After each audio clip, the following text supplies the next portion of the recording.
Hello again, welcome back to the Telltale channel. Today's story is the Disney classic, Chicken Little. Be sure to pay close attention to the story and watch it all the way to the end for the quiz and fun facts, and remember to help the channel grow by subscribing for free.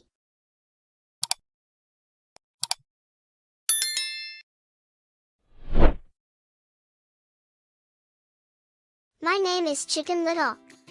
I'm the cute one with the glasses. I live in Okie Oaks with my dad and my best friends in the whole wide world, Runt, Abby and Fish. One day, I was sitting beneath an old oak tree when, boink! Something whacked me on the head. As I opened my eyes, I saw a strange thing. It looked like a piece of the sky.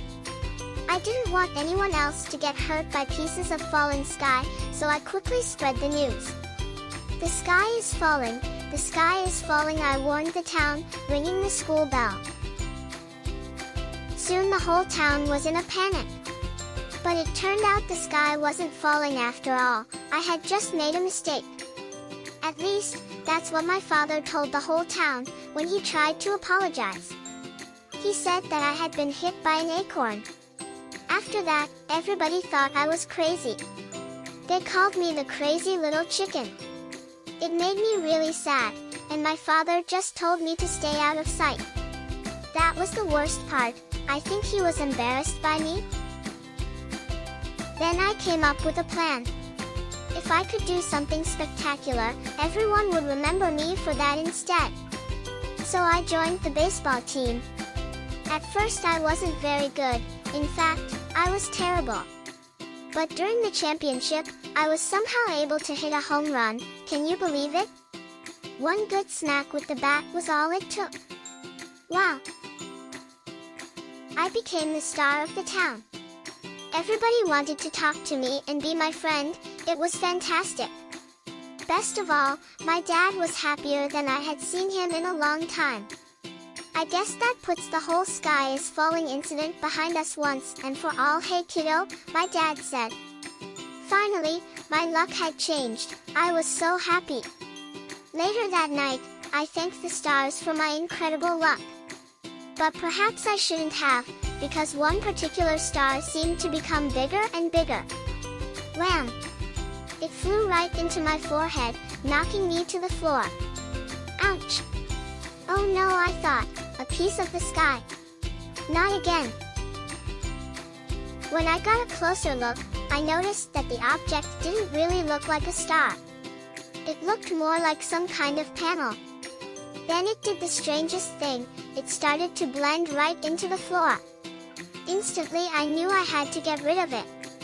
No one would believe me this time, and I would be that crazy chicken all over again. Finally, I called my friends for help. I'm sure there's a simple logical explanation, Abby said. I don't care what it is, I replied. I just want it gone for good and everything back to normal. Meanwhile, Fish actually thought the panel was interesting. When he noticed a button on the back, he pushed it. Suddenly the panel began to shimmer and glow and shake. But that wasn't all. The panel rose into the air, and suddenly Fish hopped on top. Then the panel began to zip around the room. Fish seemed to enjoy the ride, but in a flash the panel flew out the window along with Fish. Abby, Runt, and I chased the panel all the way to the baseball stadium. But the panel and Fish had vanished. Then right in front of our eyes, a giant spaceship appeared and landed on the field. It was unbelievable. A hatch opened, and two tentacled creatures came out and disappeared into the field beyond. Come on, I said, let's get out of here. But Abby shook her head and pointed to the top of the spaceship. There was Fish, waving at us. So instead of running away, we bravely ran into the spaceship to rescue our friend. Inside the ship, I noticed a little orange furry thing. I didn't know what it was. I tried winking at it, and it actually winked back. Hey, what are you doing? Called Abby. Come on, I raced down the hallway to join my friends. Luckily, we found Fish quickly. But just as we were about to leave the ship, we discovered a huge map of the solar system. Each planet was crossed out with a red X, except for one. Planet Earth was surrounded by a big red circle. "We are next," I whispered. The aliens were obviously planning to invade Earth. Suddenly we realized that the aliens had returned to the ship, and when they spotted us, their eyes turned red. We had to run really fast, but the aliens chased us. "The school bell," Abby cried suddenly. "We've got to ring the school bell to warn everyone." We ran out of the alien ship and towards the bell tower, carefully avoiding the aliens' sharp rotating blades. We didn't know that the orange furry thing had jumped out of the spaceship too, and was following us. When we reached the tower, I had terrible memories of ringing that bell.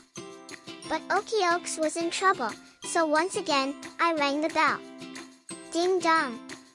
Lights came on throughout town, and there was panic in the streets. The townspeople gathered at the bell tower. My dad was there too. "Come on," I shouted, and led everyone to the stadium, but the spaceship was gone. "It's the acorn thing all over again," someone grumbled. It was right there. I tried telling them, with aliens who are here to invade Earth. But no one believed me, not even my dad.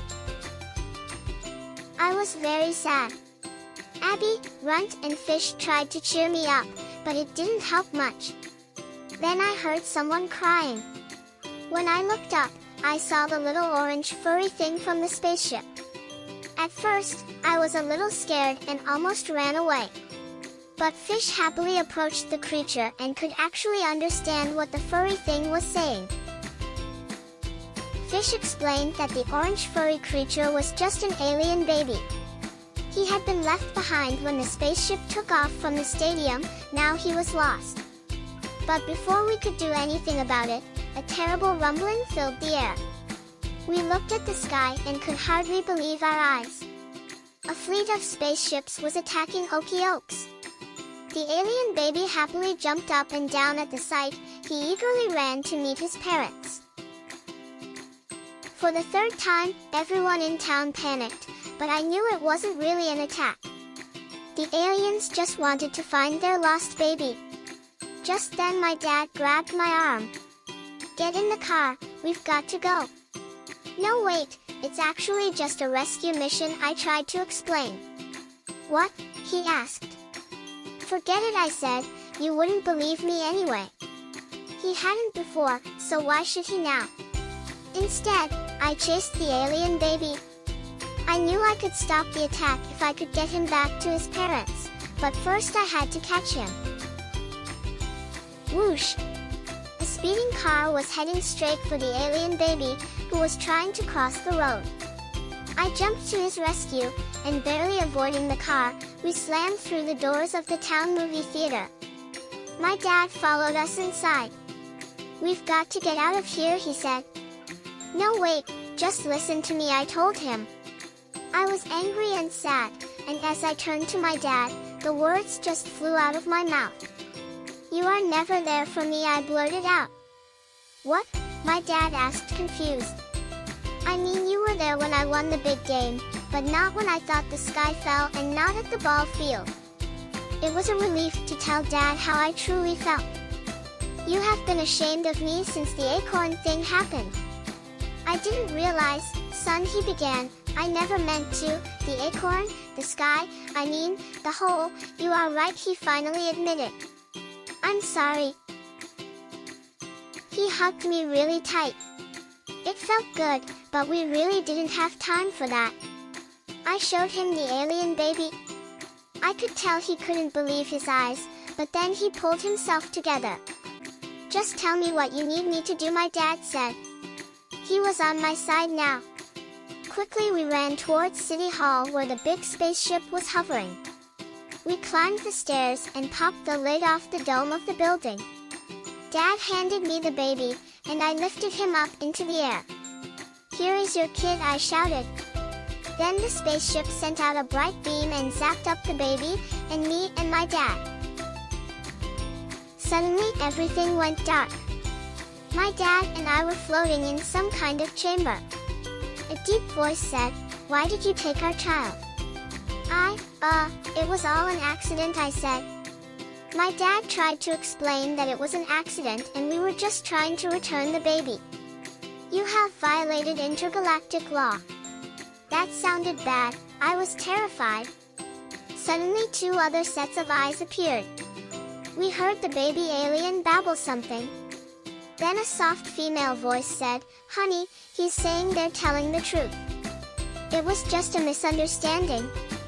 "Well, then this is awkward," answered the deep voice. A moment later we landed on the floor of the spaceship. The aliens were called Mel and Tina. They took us outside where alien troops were fixing the town, putting everything back to normal. "I cannot tell you how sorry we are for this whole misunderstanding," Mel told my dad. "If it hadn't been for your son there, we might have vaporized the whole planet." Soon it was time for the aliens to leave. "Sorry again," Mel said to my dad. "But hey, I'm a dad, you know how it is with your kids. When they need you, you do whatever it takes."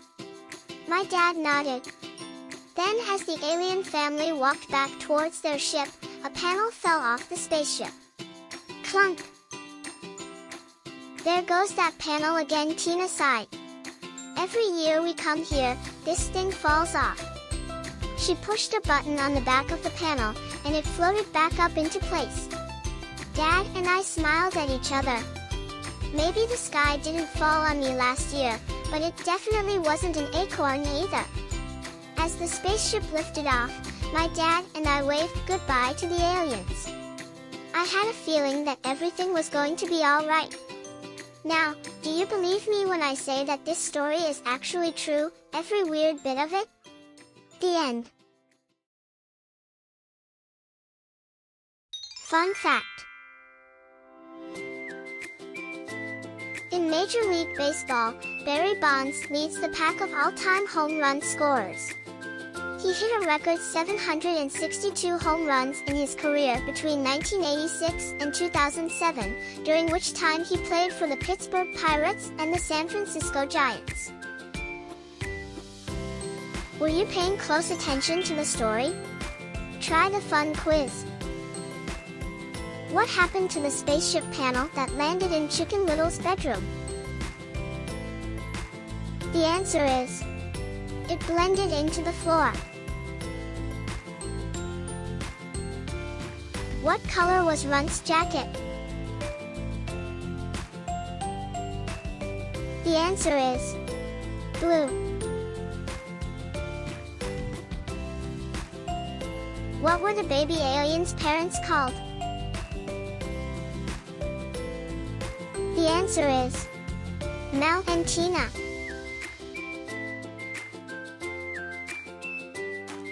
Fun fact.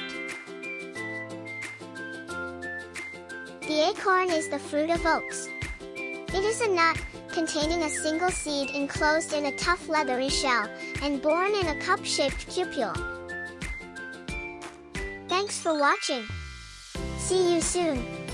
Remember to like and subscribe for free to the Telltale channel and click the notification bell for more stories, quizzes, and fun facts. Check out the channel's playlist for more Telltale stories and fairy tales.